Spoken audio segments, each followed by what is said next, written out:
Is your iPhone frozen? Don't worry. In this video, we'll show you how to fix a frozen iPhone.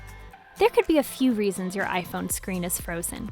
It may be because you're running out of storage space, your operating system is out of date, you don't reboot your iPhone enough, or you have problematic apps. Here's how to fix it. First, force restart your iPhone. For an iPhone 8 or newer, press and quickly release the volume up button, then the volume down button. Press and hold the side button. When the Apple logo appears, release the button. If you have an older phone, see the link in the description below for the correct steps. Next, make sure your iOS is up to date. On your phone, connect to Wi-Fi. Go to Settings, General, and tap Software Update. If there's an update available, select Download and Install.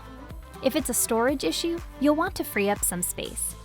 You can check how much storage is available by going to Settings, General, and tap iPhone Storage. You'll see what and how much is being stored on your phone.